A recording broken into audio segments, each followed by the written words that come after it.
ਸਤਿ ਸ਼੍ਰੀ ਅਕਾਲ ਦੋਸਤੋ, ਸਵਾਗਤ ਹੈ ਤੁਹਾਡਾ ਆਪਣੇ ਚੈਨਲ ਵਾਨਿਆ ਐਜੂਕੇਸ਼ਨ ਸਰਵਿਸਿਜ਼ ਤੇ। ਸੋ ਦੋਸਤੋ, ਜਿਵੇਂ ਤੁਹਾਨੂੰ ਪਤਾ ਹੈ ਆਪਾਂ PSSB ਦੇ ਪੇਪਰ ਡਿਸਕਸ ਕਰ ਰਹੇ ਹਾਂ। ਜਿਨੇ ਦੋ ਪੇਪਰ ਅਸੀਂ ਪਹਿਲਾਂ PSSB ਅਕਾਊਂਟ ਦਾ ਤੇ PSSB ਕਲਰਕ ਦਾ ਪੇਪਰ ਡਿਸਕਸ ਕਰ ਚੁੱਕੇ ਹਾਂ। ਅੱਜ PSSB ਨੇ ਜਿਹੜਾ ਲਾਇਬ੍ਰੇਰੀ ਦਾ ਪੇਪਰ ਲਿੱਤਾ ਸੀ ਉਸ ਨੂੰ ਆਪਾਂ ਡਿਸਕਸ ਕਰ ਰਹੇ ਹਾਂ, ਠੀਕ ਹੈ। ਸੋ ਜਿਹਦੇ ਵਿੱਚ ਪਹਿਲਾ ਕੁਐਸਚਨ ਹੈ ਬੱਚੇ, ਦੇਖੋ, select the number pair in which two numbers are related in same way as the two numbers of the pairs below। ठीक है, ਕਹਿੰਦਾ ਉਹ ਨੰਬਰ ਜੋੜਾ ਚੁਣੋ ਜਿਸ ਵਿੱਚ ਦੋ ਸੰਖਿਆ ਉਸੇ ਤਰ੍ਹਾਂ ਸੰਬੰਧਿਤ ਹਨ ਜਿਵੇਂ ਕਿ ਹੇਠ ਦਿੱਤੇ ਜੋੜੇ ਦੀਆਂ ਦੋ ਸੰਖਿਆਵਾਂ। ਜਿਵੇਂ ਕਿ ਸੰਖਿਆ ਕਿੰਨੀ ਹੈ, 40 ਤੇ 6 ਹੈ। ਇਹ ਕਿਵੇਂ ਬਣੀ, ਦੇਖੋ ਇਹ 6 ਹੈ ਤਾਂ ਯਾਨੀ ਇਹ ਕੀ ਹੋ ਗਿਆ, 6 ਦਾ ਸਕੁਅਰ ਪਲੱਸ 4। ਠੀਕ ਹੈ, ਯਾਨੀ ਜਿਹੜੇ ਨੰਬਰ ਦਾ ਸਕੁਅਰ। ਜੇ ਮੈਂ 85 ਨੂੰ ਲਵਾਂ, 85 9 ਤਾਂ ਯਾਨੀ ਇਹ 9 ਹੈ ਤਾਂ 9 ਦਾ ਸਕੁਅਰ 81 ਜਮਾ 4, ਯਾਨੀ ਇਹ ਇਸੇ ਰੂਲ ਨੂੰ ਸੰਬੰਧਿਤ ਕਰਦੀ ਹੈ। ਬਟ ਜੇ ਇਹਨੂੰ ਦੇਖੀਏ, ਇਹ 8 ਦਾ ਸਕੁਅਰ 64 ਜਮਾ 4 ਯਾਨੀ 68 ਆਉਣਾ ਚਾਹੀਦਾ ਹੈ। 5 ਦਾ ਸਕੁਅਰ 25 ਜਮਾ 6, ਯਾਨੀ ਇਹਨਾਂ 'ਚੋਂ ਕੋਈ ਵੀ ਨਹੀਂ ਆ ਰਿਹਾ। ਸੋ ਪਹਿਲੀ ਸੰਖਿਆ ਵਿੱਚ ਵੀ ਇਹੀ ਰੂਲ ਲੱਗਿਆ ਹੋਇਆ। ਸੋ ਇਹਦਾ ਆਨਸਰ ਕੀ ਆ ਜਾਊਗਾ ਬੱਚੇ, ਇਹ ਆ ਜਾਊਗਾ। ਠੀਕ ਹੈ ਜੀ। ਹੁਣ ਅਗਲੇ ਕੁਐਸਚਨ ਦੇ ਵਿੱਚ ਉਸਨੇ ਕੀ ਕਿਹਾ, ਕਹਿੰਦਾ if a doctor gives you a pill 4 pills, ਯਾਨੀ ਅਗਰ ਤੁਹਾਨੂੰ ਇੱਕ ਡਾਕਟਰ 4 ਗੋਲੀਆਂ ਦਿੰਦਾ ਹੈ and tells you to take 1 pill every half an hour, ਤੇ ਕਹਿੰਦਾ ਹੈ ਵੀ ਤੁਸੀਂ ਹਰ ਅੱਧੇ ਘੰਟੇ ਬਾਅਦ ਇੱਕ ਗੋਲੀ ਲੈਣੀ ਹੈ। How long wood you it take before all the pills head been taken, ਤਾਂ ਤੁਹਾਨੂੰ ਸਾਰੀਆਂ ਗੋਲੀਆਂ ਲੈਣ ਤੋਂ ਪਹਿਲਾਂ ਕਿੰਨਾ ਸਮਾਂ ਲੱਗੇਗਾ। ਠੀਕ ਹੈ, ਦੱਸੋ ਜੀ। ਤੁਹਾਨੂੰ 4 ਗੋਲੀਆਂ ਮਿਲੀਆਂ, ਹਰ ਗੋਲੀਆਂ ਅੱਧੇ ਘੰਟੇ ਬਾਅਦ ਲੈਣੀਆਂ। ਦੇਖੋ ਤਾਂ ਯਾਨੀ ਪਹਿਲੀ ਗੋਲੀ ਹੁਣ ਲਿੱਤੀ, ਅਗਲੀ ਗੋਲੀ ਅੱਧੇ ਘੰਟੇ ਬਾਅਦ ਲਿੱਤੀ, ਉਸ ਤੋਂ ਅਗਲੀ ਗੋਲੀ ਘੰਟੇ ਬਾਅਦ ਲਿੱਤੀ, ਫਿਰ ਅਗਲੀ ਗੋਲੀ 1.5 ਘੰਟੇ ਬਾਅਦ, ਯਾਨੀ ਟੋਟਲ ਕਿੰਨੇ ਘੰਟੇ ਲੱਗੇ ਆ ਦੇਖੋ। ਇੱਕ ਅੱਧਾ ਘੰਟਾ ਹੋ ਗਿਆ, ਫਿਰ ਅੱਧਾ ਘੰਟਾ, ਫਿਰ ਅੱਧਾ ਘੰਟਾ, ਯਾਨੀ 1.5 ਘੰਟਾ ਲੱਗੂਗਾ। ਕਿੰਨਾ ਲੱਗੂਗਾ ਬੱਚੇ, 1.5 ਘੰਟਾ ਲੱਗੂਗਾ। ਕਲੀਅਰ ਹੈ ਜੀ। ਪਹਿਲੀ ਗੋਲੀ ਤੁਹਾਨੂੰ 0 ਤੋਂ ਲੈਣੀ ਹੈ। ਦੇਖੋ ਮੰਨ ਲਓ ਪਹਿਲੀ ਗੋਲੀ ਤੁਸੀਂ 0 ਤੋਂ ਲੱਗੀ, ਫਿਰ 30 ਮਿੰਟ ਬਾਅਦ ਲਿੱਤੀ, ਫਿਰ 60 ਮਿੰਟ ਬਾਅਦ ਲਿੱਤੀ, ਫਿਰ ਅਗਲੇ 90 ਮਿੰਟ ਤੇ, ਯਾਨੀ ਟੋਟਲ ਤੁਹਾਨੂੰ 90 ਮਿੰਟ ਲੱਗਣਗੇ, ਯਾਨੀ 1.5 ਘੰਟਾ। ਠੀਕ ਹੈ ਜੀ। ਸੋ ਅਗਲੇ ਕੁਐਸਚਨ ਦੇ ਵਿੱਚ ਕੀ ਕਿਹਾ, ਕਹਿੰਦਾ ਇਸ ਨੂੰ ਦੱਸੋ ਕੀ ਆਨਸਰ ਆਊਗਾ। ਇਹ 9 ਹੈ, ਇਹ 18, ਇਹ 54, ਇਹ ਕੀ ਹੈ 216, ਇਹ 1080 ਹੈ। ਸੋ ਇਸ ਦਾ ਆਨਸਰ ਕੀ ਆਊਗਾ, ਅਗਲਾ ਨੰਬਰ। ਸੋ ਜੇ ਆਪਾਂ ਇਹਨੂੰ ਦੇਖੀਏ ਤਾਂ ਅਗਲੇ ਨੰਬਰ ਦੇ ਵਿੱਚ ਕੀ ਹੋਇਆ, ਇਹ 9 ਦੂਣੀ 18 ਆ ਗਿਆ, 18 ਤੀਆ 54 ਆ ਗਿਆ, 54 ਚੌਕਾ 216 ਆ ਗਿਆ, 216 × 5 1080, ਤੇ ਅੱਗੇ ਕੀ ਹੋਊਗਾ 1080 × 6, ਯਾਨੀ 6 6 8 48 6, ਯਾਨੀ 6480। ਸੋ ਯਾਨੀ ਇਸ ਕੁਐਸਚਨ ਦਾ ਸਹੀ ਆਨਸਰ ਕੀ ਆਊਗਾ, 6480 ਆਏਗਾ। ਠੀਕ ਹੈ ਜੀ। ਸੋ ਅਗਲੇ ਵੱਲ ਚੱਲਦੇ ਹਾਂ। ਕੁਐਸਚਨ ਕਹਿੰਦਾ how many numbers of triangle in the figure, ਇਸ ਟ੍ਰਾਇੰਗਲ ਦੇ ਵਿੱਚ ਕਿੰਨੀਆਂ, ਫਿਗਰ ਦੇ ਵਿੱਚ ਕਿੰਨੀਆਂ ਟ੍ਰਾਇੰਗਲਸ ਨੇ। ਸੋ ਦੇਖੋ ਇਸ ਨੂੰ ਦੇਖ ਗਿਣਦੇ ਹਾਂ। ਸਭ ਤੋਂ ਪਹਿਲਾਂ ਆਪਾਂ ਆਹ ਫਿਗਰ ਫੜਦੇ ਹਾਂ। ਦੇਖੋ ਇਹ ਦੇਖੋ, ਇਹ ਫਿਗਰ 'ਚ ਦੇਖੋ ਕਿੰਨੀਆਂ ਟ੍ਰਾਇੰਗਲਾਂ ਹੋ ਗਈਆਂ ਜਦੋਂ ਆਪਾਂ ਕਾਊਂਟ ਕਰਾਂਗੇ। ਜਦੋਂ ਵੀ ਦੇਖੋ ਤੁਹਾਡੇ ਕੋਲ ਐਵੇਂ ਦੀ ਫਿਗਰ ਬਣਦੀ ਹੈ ਤਾਂ ਇਹਦੇ 'ਚ ਟ੍ਰਾਇੰਗਲਾਂ ਕਾਊਂਟ ਕਰਨ ਦਾ ਤਰੀਕਾ ਕੀ ਹੈ, 1 2 ਤੇ ਇੱਕ ਇਹਨਾਂ ਦਾ ਜੋੜ, ਯਾਨੀ ਕਿ ਇਹ ਨੰਬਰ ਆਫ ਟ੍ਰਾਇੰਗਲਸ ਬਣਾ ਲਓ ਤੇ ਜੋੜ, 3 ਟ੍ਰਾਇੰਗਲਸ ਬਣਨਗੀਆਂ। ਯਾਨੀ ਜੇ ਮੈਂ ਇਹ ਫਿਗਰ ਚੱਕਾਂ ਤਾਂ ਕਿੰਨੀਆਂ ਟ੍ਰਾਇੰਗਲ ਬਣ ਗਈਆਂ ਇਹਦੇ ਵਿੱਚ, ਦੇਖੋ ਬੱਚੇ, ਇੱਕ ਆਹ ਬਣ ਗਈ, ਇੱਕ ਆਹ ਵਾਲੀ ਬਣ ਗਈ 2, ਤੇ ਇੱਕ ਵੱਡੀ ਬਣ ਗਈ, ਯਾਨੀ 3 ਬਣ ਗਈ। ਇਸੇ ਤਰ੍ਹਾਂ ਜਦੋਂ ਮੈਂ ਇਹ ਦੇਖਾਂਗਾ ਬੱਚੇ, ਇਹਦੇ ਵਿੱਚ ਵੀ ਇਹੀ ਚੀਜ਼ ਬਣ ਰਹੀ ਹੈ, ਤਾਂ ਇਹਦੇ 'ਚ ਵੀ ਕਿੰਨੀਆਂ ਹੋ ਗਈਆਂ, 1 2 ਤੇ ਇੱਕ ਵੱਡੇ ਵਾਲੀ ਹੋ ਗਈ, 3 ਇਹ ਹੋ ਗਈ। ਹੁਣ ਅਗਰ ਮੈਂ ਇਹ ਚੱਕਾਂ ਲਾਈਨ ਤਾਂ ਇਹਦੇ ਵਿੱਚ ਵੀ ਕਿੰਨੀਆਂ ਹੋ ਗਈਆਂ, ਦੇਖੋ ਚ 1 2 ਤੇ ਇੱਕ ਵੱਡੇ ਵਾਲੀ 3, ਯਾਨੀ 3 3 9 ਤਾਂ ਇਹੀ ਹੋ ਗਈਆਂ ਜੀ। ਫਿਰ ਆਪਾਂ ਜੇ ਇਸ ਨੂੰ ਚੱਕੀਏ, ਦੇਖੋ ਇਸ ਲਾਈਨ ਨੂੰ ਚੱਕੀਏ, ਆਹ ਇੱਧਰੋਂ ਚੱਕੀਏ ਇਹ ਚੀਜ਼ ਨੂੰ, ਤਾਂ ਇਹਦੇ ਵਿੱਚ ਵੀ ਦੇਖੋ ਇਹ ਬੇਸ ਚੱਕੋਗੇ ਤਾਂ ਕਿੰਨੀਆਂ ਹੋ ਗਈਆਂ, ਦੇਖੋ ਚ 1 2 ਤੇ ਇੱਕ ਵੱਡੇ ਵਾਲੀ 3, ਯਾਨੀ ਕਿੰਨੀਆਂ ਹੋ ਗਈਆਂ, 12 ਹੋ ਗਈਆਂ। ਠੀਕ ਹੈ, ਉਹ 'ਚ ਕਿੰਨੀਆਂ ਹੋ ਗਈਆਂ, 12, ਤੇ ਇੱਕ ਆਹ ਹੋ ਗਈ ਦੇਖੋ ਛੋਟੇ ਵਾਲੀ ਕਿੰਨੀ ਹੋ ਗਈ। ਜੇ ਇਸ ਬੇਸ 'ਚੋਂ ਤੁਸੀਂ ਆਹ ਵਾਲੀ ਚੱਕਦੇ ਹੋ, ਦੇਖੋ ਇੱਕ ਆਹ ਵਾਲੀ ਹੋ ਗਈ, ਕਿੰਨੀ ਹੋ ਗਈ, 13 ਹੋ ਗਈ। ਠੀਕ ਹੈ ਜੀ, ਕਿੰਨੀਆਂ ਹੋ ਗਈਆਂ, 13, ਤੇ ਇੱਕ ਹੋਰ ਟ੍ਰਾਇੰਗਲ ਦੇਖੋ ਕਿਹੜੀ ਹੋ ਸਕਦੀ ਹੈ, ਇਸ ਟ੍ਰਾਇੰਗਲ ਦੇ ਵਿੱਚ ਦੇਖੋ ਹੋਰ ਕਿਹੜੀ ਹੋ ਸਕਦੀ, ਇੱਕ ਆਹ ਵਾਲੀ ਟ੍ਰਾਇੰਗਲ ਹੋ ਗਈ। ਤਾਂ ਯਾਨੀ ਇੱਕ ਆਹ ਟ੍ਰਾਇੰਗਲ ਨੂੰ ਕਾਊਂਟ ਕਰਾਂਗੇ ਤਾਂ ਕਿੰਨੀਆਂ ਹੋ ਗਈਆਂ, 14 ਟ੍ਰਾਇੰਗਲਸ ਹੋ ਗਈਆਂ। ਤਾਂ ਇਹਦੇ ਵਿੱਚ ਕਿੰਨੀਆਂ ਟ੍ਰਾਇੰਗਲਸ ਹੋਣਗੀਆਂ ਬੱਚੇ, 14 ਟ੍ਰਾਇੰਗਲਸ ਹੋਣਗੀਆਂ। ਠੀਕ ਹੈ ਜੀ। ਸੋ ਅੱਗੇ ਚੱਲਦੇ ਹਾਂ, ਮੇਰੇ ਖਿਆਲ ਨਾਲ ਕਲੀਅਰ ਹੋ ਗਿਆ ਉਹਨਾਂ ਸਾਰਿਆਂ ਨੂੰ। ਸੋ ਅਗਲੇ ਕੁਐਸਚਨ ਦੇ ਵਿੱਚ ਉਹਨੇ ਕੀ ਕਿਹਾ, ਕਹਿੰਦਾ ਸੁਰੇਸ਼ ਮੁਕੇਸ਼ ਅਤੇ Ramesh enter into the partnership with investment. ਦੇਖੋ ਕਿਹੜੇ ਕਿਹੜੇ ਬੰਦੇ ਨੇ, ਸੁਰੇਸ਼ ਹੈ, ਮੁਕੇਸ਼ ਹੈ ਤੇ ਰਮੇਸ਼ ਹੈ। ਇਹ ਪਾਰਟਨਰਸ਼ਿਪ 'ਚ ਐਂਟਰ ਹੋਏ। ਇਹਨਾਂ ਦੀ ਇਨਵੈਸਟਮੈਂਟ ਦੀ ਰੇਸ਼ੋ 2/5, ਰੇਸ਼ੋ 3/8, ਰੇਸ਼ੋ 4/12 ਹੈ। ਠੀਕ ਹੈ ਜੀ। After 3 months Suresh again invested equal to the earlier, Suresh ਨੇ ਉਨੇ ਹੀ ਪੈਸੇ ਪਹਿਲਾਂ ਫਿਰ ਇਨਵੈਸਟ ਕਰਤੇ ਜਿੰਨੇ ਉਹਨੇ ਪਹਿਲਾਂ ਕੀਤੇ ਸੀ। ਇਫ ਦਾ ਟੋਟਲ ਪ੍ਰੋਫਿਟ ਇੰਨਾ ਹੋਇਆ 1 ਸਾਲ ਬਾਅਦ ਤਾਂ ਤਾਂ ਦੱਸੋ ਵੀ ਸੁਰੇਸ਼ ਨੂੰ ਕਿੰਨਾ ਪ੍ਰੋਫਿਟ ਮਿਲੇਗਾ। ਪਹਿਲੀ ਗੱਲ ਤਾਂ ਇਨਵੈਸਟ ਰੇਸ਼ੋ, ਜਿਹੜੀ ਇਨਵੈਸਟ ਰੇਸ਼ੋ ਹੈ ਫ੍ਰੈਕਸ਼ਨ 'ਚ ਨਹੀਂ ਰਹੂਗੀ। ਪਹਿਲਾਂ ਇਹਨਾਂ ਦਾ ਬੇਸ ਬਰਾਬਰ ਕਰਾਂਗੇ, ਯਾਨੀ ਕਿ ਆਪਾਂ ਇਹਨਾਂ ਦਾ ਐਲਸੀਐਮ ਲਵਾਂਗੇ। ਐਲਸੀਐਮ ਆ ਗਿਆ ਇਹਨਾਂ ਦਾ 120 ਲੈ ਲੈਂਦੇ ਹਾਂ, ਠੀਕ ਹੈ ਜੀ। ਸੋ 120 ਬਣਾਉਣ ਲਈ ਇਹਨੂੰ ਕਿਹਦੇ ਨਾਲ ਕਰਾਂਗੇ 24, ਉੱਪਰ ਕਿੰਨਾ ਹੋ ਗਿਆ 24 ਦੂਣੀ 48। ਇਹਨੂੰ 120 ਬਣਾਉਣ ਲਈ 15 ਨਾਲ ਗੁਣਾ ਕਰਾਂਗੇ, 15 ਉੱਪਰ ਹੋ ਗਿਆ ਯਾਨੀ 15 30 45। ਇਸ ਨੂੰ 120 ਬਣਾਉਣ ਲਈ 10 ਨਾਲ ਕਰਾਂਗੇ, 10 ਉੱਪਰ ਹੋ ਗਿਆ ਯਾਨੀ ਕਿੰਨਾ ਹੋ ਗਿਆ 40।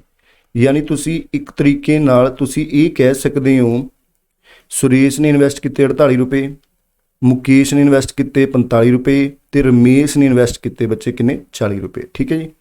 ਹੁਣ ਇਹਦੀ ਜਿਹੜੀ ਇਨਵੈਸਟਮੈਂਟ ਹੈ ਇਸ ਨੇ 3 ਮਹੀਨੇ ਬਾਅਦ ਉਨੇ ਹੀ ਇਨਵੈਸਟਮੈਂਟ ਫੇਰ ਕਰਤੇ ਜਿੰਨੇ ਪਹਿਲਾਂ ਕੀਤੇ, ਯਾਨੀ 3 ਮਹੀਨੇ ਤੱਕ ਤਾਂ ਇਹਦੇ ਇਹੀ ਰਹੇ। ਫਿਰ ਅੱਗੇ 48 ਕਿੰਨੇ ਹੋ ਗਏ 96 ਰੁਪਏ ਹੋ ਗਏ ਅਗਲੇ 9 ਮਹੀਨਿਆਂ ਲਈ। ਇਹਨਾਂ ਦਾ ਪੂਰੇ ਸਾਲ ਲਈ ਬੱਚੇ ਉਹੀ ਰਿਹਾ ਕਿਉਂਕਿ ਟੋਟਲ ਪ੍ਰੋਫਿਟ ਸਾਲ ਬਾਅਦ ਹੋਇਆ, ਯਾਨੀ ਬਿਜ਼ਨਸ ਪੂਰਾ ਸਾਲ ਚੱਲਿਆ, ਠੀਕ ਹੈ ਜੀ। ਸੋਲਵ ਕਰਾਂਗੇ 8 × 24, 4 × 4 = 12, 12 2 ਕਿੰਨਾ ਹੋਇਆ 114, 144 ਹੋ ਗਿਆ। 9 × 6 = 54, ਨਾਮ 81, 5 86, 12 5 60, 12 × 48 6 ਕਿੰਨਾ ਹੋ ਗਿਆ 54, 12 × 48 ਯਾਨੀ 480। ਜੋੜਾਂਗੇ 0, 4 6 ਕਿੰਨਾ ਹੋ ਗਿਆ 10, 8 ਤੇ 9 ਤੇ 10, ਯਾਨੀ ਇਹ ਹੋ ਗਿਆ 1000 ਹੋ ਗਿਆ, ਇਹ 540 ਹੋ ਗਿਆ, 480 ਹੋ ਗਿਆ। ਸੋ ਇਹਨੇ ਰੇਸ਼ੋ ਕੱਢਾਂਗੇ ਜੀ, ਰੇਸ਼ੋ ਕੀ ਹੈ 0 0 0 ਸਾਰੇ ਕੈਂਸਲ ਹੋ ਗਏ। ਫਿਰ 4 ਦੇ ਟੇਬਲ ਤੇ ਜਾਏ 25, ਫਿਰ 2 ਦੇ ਟੇਬਲ ਤੇ ਕੱਟ ਦੋ 50 ਆ ਗਿਆ, ਫਿਰ 2 ਦੇ ਟੇਬਲ ਤੇ ਕੱਟਿਆ 27 ਤੇ 2 ਦੇ ਟੇਬਲ ਤੇ ਕੱਟਿਆ 24। ਯਾਨੀ ਕਿ ਤੁਸੀਂ ਕਹਿ ਸਕਦੇ ਹੋ ਸੁਰੇਸ਼, ਮੁਕੇਸ਼ ਤੇ ਰਮੇਸ਼ ਦੇ ਵਿੱਚ ਜਿਹੜੇ ਪੈਸੇ ਡਿਵਾਈਡ ਹੋਣਗੇ 50:27:24 ਚ ਡਿਵਾਈਡ ਹੋਣਗੇ। ਔਰ ਟੋਟਲ ਪੈਸੇ ਕਿੰਨੇ ਨੇ 59150, 59150 ਟੋਟਲ ਪੈਸੇ ਨੇ। ਇਸ ਨੂੰ ਅਸੀਂ ਡਿਵਾਈਡ ਕਰਾਂਗੇ ਬੱਚੇ ਕਿੰਨੇ ਹਿੱਸਿਆਂ 'ਚ 59 150 ਨੂੰ ਡਿਵਾਈਡ ਕਰਾਂਗੇ ਕਿੰਨੇ ਹਿੱਸਿਆਂ 'ਚ 50 ਤੇ 27 ਕਿੰਨੇ ਹੋ ਗਏ ਸਾਡੇ ਕੋਲ 77, 77 ਤੇ 24 ਕਿੰਨੇ ਹੋ ਗਏ 101, 101 ਹਿੱਸੇ 'ਚ ਡਿਵਾਈਡ ਕਰਾਂਗੇ ਬੱਚੇ। ਦੇਖੋ 101 ਇਹਨੂੰ 101 ਨਾਲ ਡਿਵਾਈਡ ਕਰਕੇ ਦੇਖੋ ਬੱਚੇ ਕਿੰਨਾ ਆਊਗਾ।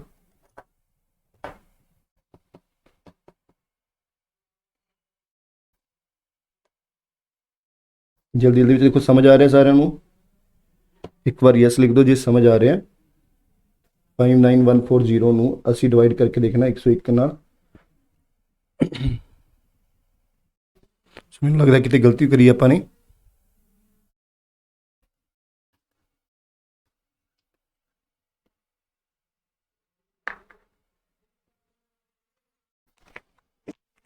सेकंड बच्चे वर्क नहीं कर रहे।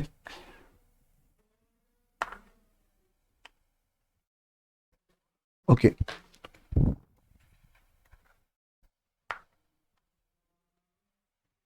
सॉरी ਹੁਣ ਠੀਕ ਹੈ।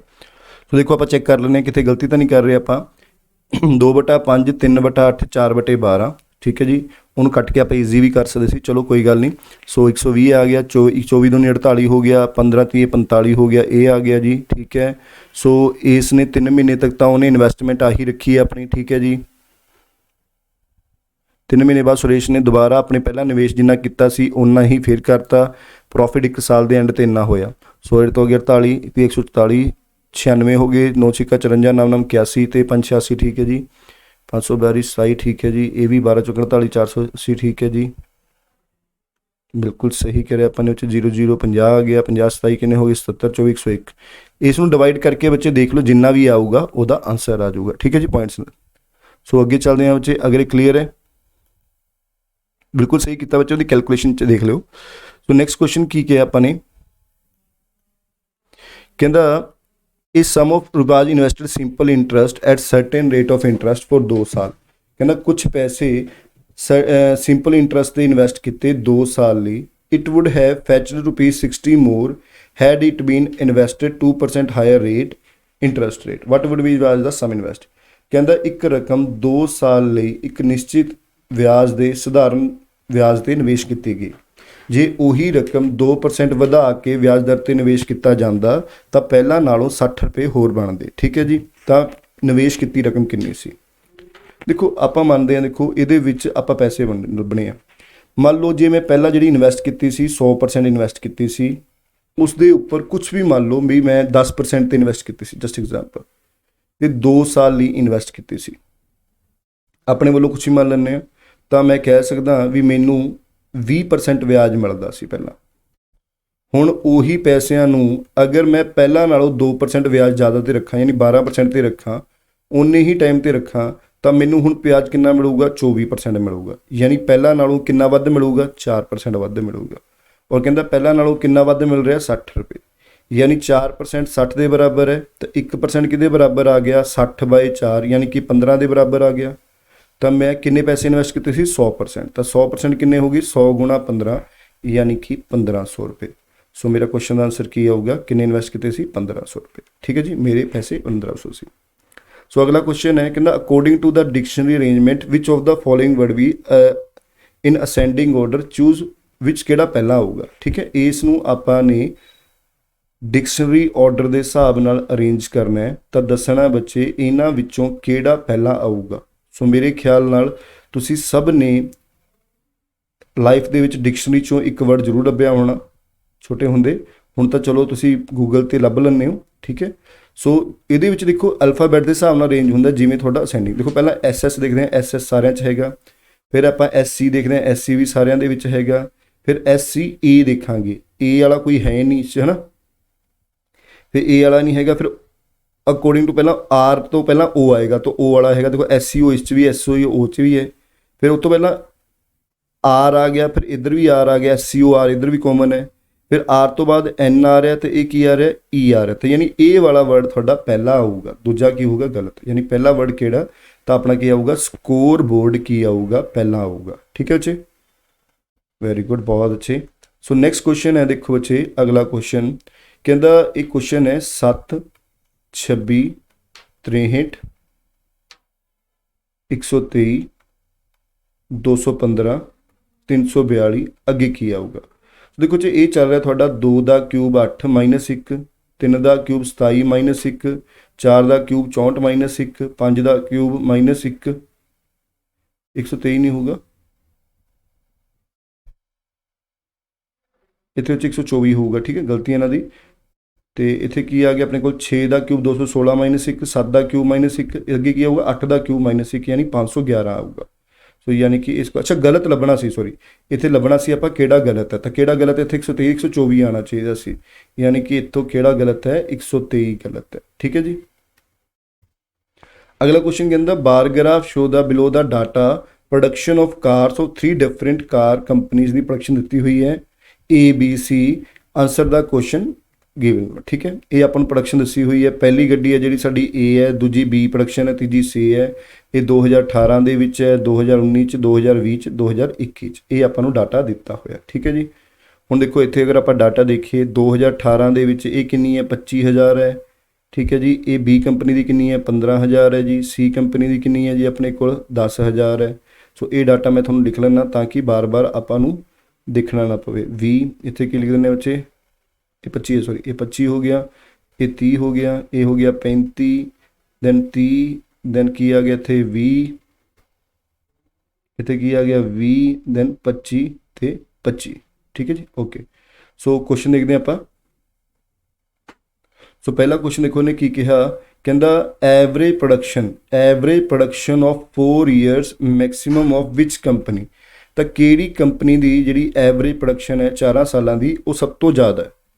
ਐਵਰੇਜ ਪ੍ਰੋਡਕਸ਼ਨ ਕਿਹੜੀ? ਪਹਿਲਾਂ ਦੇਖੋ A ਦੀ, ਦੇਖੋ ਇਹਦਾ A ਦਾ ਜੋੜ ਦੇਖਾਂਗੇ, 25 ਤੇ 15 ਕਿੰਨਾ ਹੋ ਗਿਆ? 30, 25 15 40, 40 ਤੇ 35 ਕਿੰਨਾ ਹੋ ਗਿਆ ਜੀ? 75, 75 ਤੇ 20 ਕਿੰਨਾ ਹੋ ਗਿਆ? 95, ਯਾਨੀ A ਦਾ ਜੋੜ 95 ਹੋ ਗਿਆ। ਜੇ B ਦਾ ਦੇਖੀਏ ਤਾਂ 15, 15 25 ਕਿੰਨਾ ਹੋ ਗਿਆ? 40, 40 30 ਕਿੰਨਾ ਹੋ ਗਿਆ? 70, 70 ਤੇ 20 ਕਿੰਨਾ ਹੋ ਗਿਆ? 70 ਤੇ 22 25 ਕਿੰਨਾ ਹੋ ਗਿਆ? 95, ਯਾਨੀ ਇਹਦਾ ਵੀ 95 ਹੋ ਗਿਆ। ਅਗਰ ਆਪਾਂ C ਦਾ ਦੇਖੀਏ 10 ਤੇ 30 ਕਿੰਨੇ ਹੋ ਗਏ? 40, 40 ਤੇ 20 60, 60 ਤੇ 25 ਕਿੰਨੇ ਹੋ ਗਏ? 85।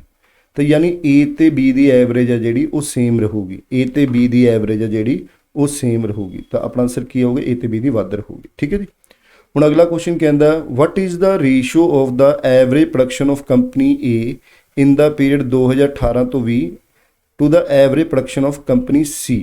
ਸੇਮ ਜੀ, A ਤੇ C ਦੀ ਐਵਰੇਜ ਦੇਖਣੀ ਹੈ। ਹੁਣ A ਦੇਖੋ 2018 ਤੋਂ ਕਿੱਥੇ ਤੱਕ? 2020 ਤੱਕ ਕਿਹਾ ਮੇਰੇ ਖਿਆਲ 2020 ਤੱਕ। A ਕਿੰਨਾ 2018 ਤੋਂ 2020 ਤੱਕ? ਦੇਖੋ 25, 15 40 40 ਤੇ 35 ਕਿੰਨਾ ਹੋ ਗਿਆ ਆਪਣੇ ਕੋਲ 75, ਯਾਨੀ A ਹੋ ਗਿਆ ਸਾਡੇ ਕੋਲ 75 ਹੋ ਗਿਆ। ਜੇ B ਦੇਖੀਏ, C ਦੇਖੀਏ, ਸਰ C ਦਾ ਪੁੱਛਿਆ ਨਾ, C ਦੇਖੀਏ ਤਾਂ C ਕਿੰਨਾ ਹੋ ਗਿਆ 10 ਤੇ 30 40, 40 ਤੇ ਵੀ ਕਿੰਨਾ ਹੋ ਗਿਆ 60, ਤਾਂ ਯਾਨੀ C ਕਿੰਨਾ ਹੋ ਗਿਆ 60। ਤਾਂ ਰੇਸ਼ੋ ਕੱਢਣੀ ਹੈ 15 5 75, 15 ਚੌਕੇ 60, ਯਾਨੀ 5:4। ਸੋ ਆਪਣਾ ਆਨਸਰ ਕੀ ਆਊਗਾ ਬੱਚੇ, 5:4 ਆ ਜਾਊਗਾ। ਸੋ ਬੱਚੇ ਇਹ ਸੀ ਜਿਹੜੇ ਲਾਇਬ੍ਰੇਰੀ ਦੇ ਪੇਪਰ ਦੇ ਵਿੱਚ ਕੁਐਸਚਨਸ ਆਏ ਸੀ। ਉਮੀਦ ਕਰਦਾ ਤੁਹਾਡੇ ਆਉਣ ਵਾਲੇ ਪੇਪਰਾਂ ਲਈ ਇਹ ਸਾਰੇ ਹੈਲਪਫੁਲ ਹੋਣਗੇ। ਜੇ ਤੁਸੀਂ ਚੈਨਲ ਤੇ ਨਵੇਂ ਹੋ ਤਾਂ ਚੈਨਲ ਨੂੰ ਸਬਸਕ੍ਰਾਈਬ ਕਰ ਲਓ। ਜੇ ਕਿਸੇ ਨੇ ਬੱਚੇ ਨੇ ਆਫਲਾਈਨ ਜਾਂ ਆਨਲਾਈਨ ਕੋਚਿੰਗ ਲੈਣੀ ਹੋਵੇ ਸਾਰੇ ਸਬਜੈਕਟਾਂ ਦੀ, ਮੈਥ, ਰੀਜ਼ਨਿੰਗ ਜਾਂ ਸਾਰੇ ਪੇਪਰਾਂ ਦੀ, ਤਾਂ ਤੁਸੀਂ ਹੇਠ ਲਿਖੇ ਨੰਬਰ ਤੇ ਕੰਟੈਕਟ ਕਰ ਸਕਦੇ ਹੋ। Thank you so much guys.